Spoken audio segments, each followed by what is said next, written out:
The film opens with a black man named Andre, walking alone in a quiet neighborhood, before getting approached by a sketchy white car. Scared, he tries to turn around, but soon realizes that the car door is now open, but from out of nowhere, the driver is quick to knock him unconscious, and drag him inside the car. The next scene introduces us to our main character, Chris Washington, a black photographer who just finished packing up. His white girlfriend, Rose Armitage, shows up at his door, and she is about to take him to meet her parents for the first time. Before they leave, Chris nervously asks her if her parents knows that he's black, fearing that they might be racist, but Rose assures him that her parents harbor no such hatred. On their drive there, Chris calls up his best friend, Rod, who works as an airport security officer, to thank him for taking care of his dog while he's away on the strip. Afterwards, he puts Rod on speaker because Rose would like to say hi to him, but Chris seems jealous after hearing the two banter, so Rose teases him about it. But unexpectedly, a jumping deer hits their windshield, shocking the two. They exit the car to find one of the rearview mirrors broken, and Chris finds the deer dying just by the edge of the woods. They decide to call the police, but in the middle of questioning, the police asks to see Chris' ID for no reason at all. Infuriated because Chris wasn't even the one driving, Rose reprimands the racist cop. The two then resume their journey, until they finally arrive at Rose's parents' residence. It is clear that Rose's parents are well off. Her father, Dean Armitage, is a neurosurgeon while her mother, Missy, is a psychiatrist. But while the father takes him around for a tour of the house, Chris can't help but find it off-putting that the family's groundskeeper and housekeeper are both black. Noticing Chris' discomfort, Dean explains to him that both the housekeeper and groundskeeper used to work as caretakers for his parents, but after his parents died, he couldn't bear the thought of letting them go, so he decided to keep them around. Afterwards, the four of them sit around the porch for a chat, during which the parents announce that they're holding a house party tomorrow. Here we also learn that Chris' mother died when he was young after getting hit by a car. Since the topic seems sensitive, the parents change the subject, and they move on to talking about how they notice Chris to be a smoker based on his mannerisms. The father offers Chris to try Missy's hypnosis therapy, which Dean claims to be effective in helping get rid of that habit. While they chat, Georgina the housekeeper pours them tea, but we can clearly see there's something off about her. Both happy and stressed expressions can be seen in her. Upon seeing this, Missy rudely tells the housekeeper to go away. But before we see Chris's reaction, they get interrupted by Jeremy, Rose's younger brother who just came home from med school. During dinner, a drunk Jeremy animatedly shares an embarrassing story about Rose in high school, while the housekeeper strangely lurks in the background. But afterwards, the atmosphere grows tense as Jeremy begins asking Chris about how well of a fighter he is, and mentions how black people's genetic makeup make them more physically strong compared to white people. Things get even weirder when Jeremy gets up from his seat and is about to challenge Chris for a fight. Luckily, the parents put a stop to it before things escalate. When the couple are finally alone in Rose's room, she infuriatedly rants about how weird and racist her family's been throughout the day. She apologizes to Chris, because she didn't expect her family to be that way. Later that night, Chris can't seem to fall asleep, so he decides to venture outside for a smoke. But in just a matter of seconds, he encounters the eerie sight of Walter the groundskeeper running straight towards him. But the man simply runs past him. When he turns around, he finds Georgina on the window, checking her own reflection and seemingly unable to see him. When Chris returns inside later, he finds Missy sipping tea in the therapy room, and decides to join her there. Here Missy begins to inquire him about his smoking habit, and asks if he'd like to try the therapy now. But before he answers, she begins stirring the tea, the scraping noise seemingly affecting Chris. She then proceeds to ask Chris very intrusive questions about what he was doing during the time his mother died. Even though reluctant, the sound of the tea stirring somehow inclines Chris to answer. Missy keeps on prodding about that particular traumatic moment from his past, and over time, he begins to cry, and eventually feels paralyzed. And as a final touch, Missy utters one word, sink, which causes him to involuntarily feel as if he's sinking inside his own mind. He desperately tries to reach up, but finds himself unable to. Missy calls this the sunken place. His consciousness has departed from his body, while his body is still paralyzed in the chair. The next thing he knows, he wakes up in Rose's bed to a text from his best friend Rod, and brushes whatever happened last night as a nightmare. He finds that his battery is low, so he plugs it in. That day, he decides to go outside to take pictures of his surroundings, and goes to see Walter the groundskeeper and tries to chat him up.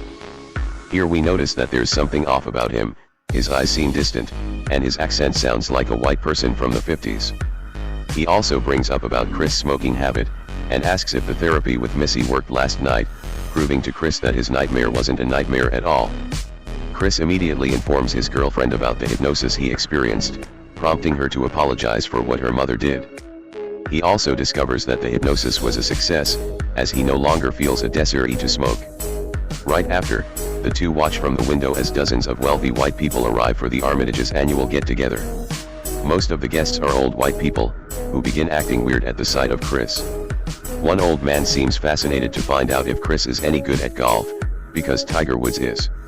They also encounter a lady, who asks Rose if Chris is better in bed since he's black. Lastly, Chris and Rose entertain another old couple, who remarks that black skin is now in fashion, which sickens Chris, so he walks away. He decides to look around for any nice view to shoot with his camera.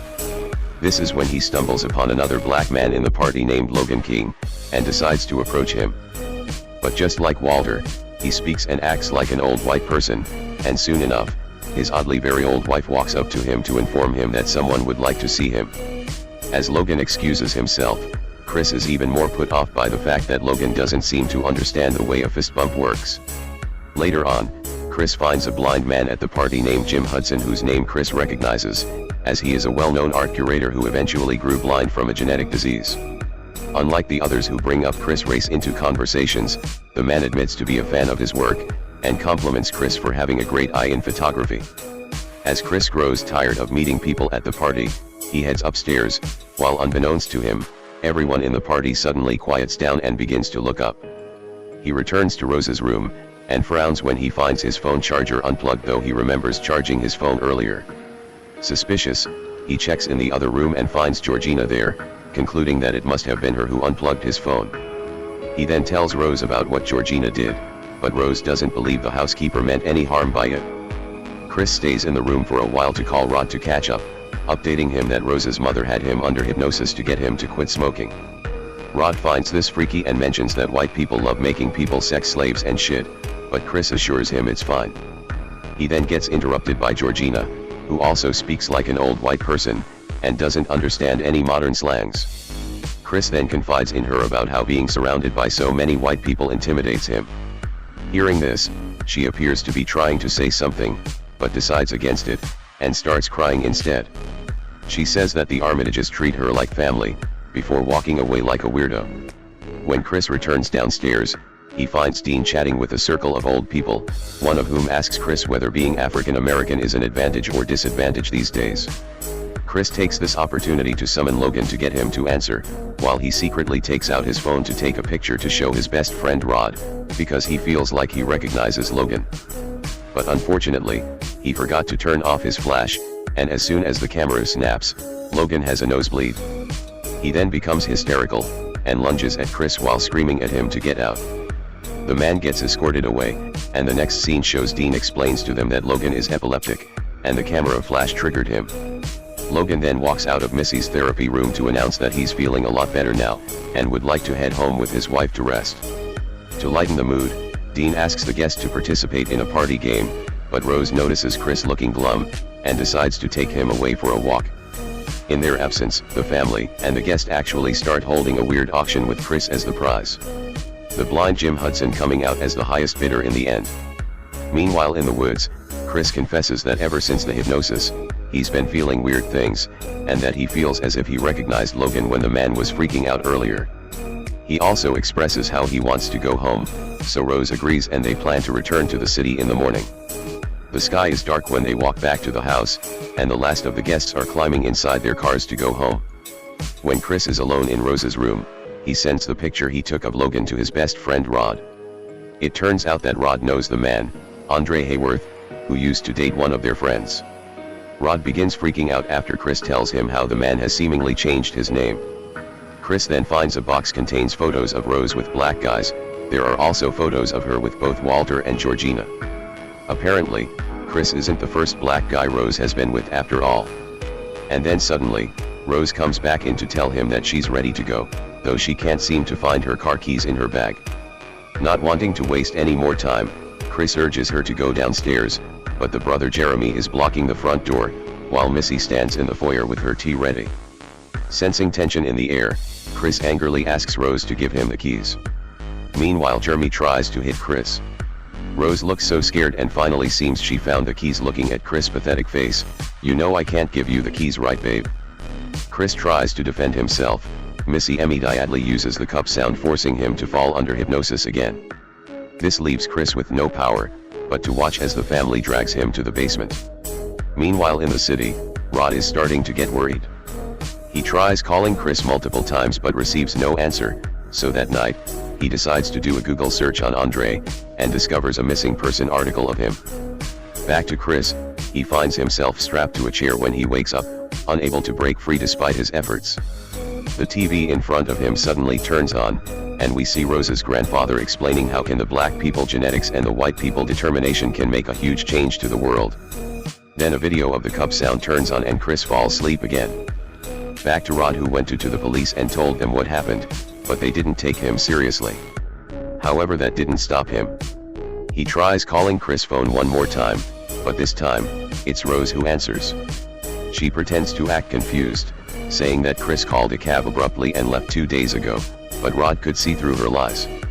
However, when Rod begins recording their call, Rose shows her manipulative side by changing the subject and saying that she knows how badly Rod wants to bang her, which weirds him out and gets him to hang up. While this is going on, Chris wakes up again. The TV turns on, but this time it's Jim Hudson, the blind man. Jim explains to Chris the whole process of the immortality. But in Jim's case, he wants Chris' eyes the most. After the call ends, Chris notices the cotton sticking out of his armrest, right before the tea recording plays again, forcing Chris to ready himself to pass out. Just in the other room, Dean begins the brain transplant procedure, while Jeremy goes to retrieve Chris. He removes the straps holding Chris to the chair, but when he's not looking, Chris beats him with a lacrosse ball. And then he goes to Dean and stabbed him with the deer figurine. Chris, going upstairs, revealed face to face with the mother, knocking the teacup off the table before she reaches for it. She then takes a sharp object, and stabs his palm with it. As the two struggle against each other, Chris manages to overpower her, and stab her in the eye. When he finally makes it to the front door, a bloody Jeremy shows up, and traps him in a headlock, while he struggles to reach for the door. Chris manages to stab him in the shin, then stomps his skull to make sure he stays dead this time. Afterwards he takes the car, trying to escape. Meanwhile, he calls 911, but suddenly Georgina shows up and he hits her. Chris wants to get out as fast as he can, but he couldn't leave Georgina die, so he puts her in the car. Soon she wakes up and begins attacking Chris, infuriated because he killed her family. Then we realize that Georgina has the grandmother's brain. This attack causes a car crash, killing Georgina, but Chris survives. After the car crash, Chris staggers outside the car, avoiding Rose's gunshot. From out of nowhere, Walter the groundskeeper comes running towards him, with Rose saying, "Get him, Grandpa."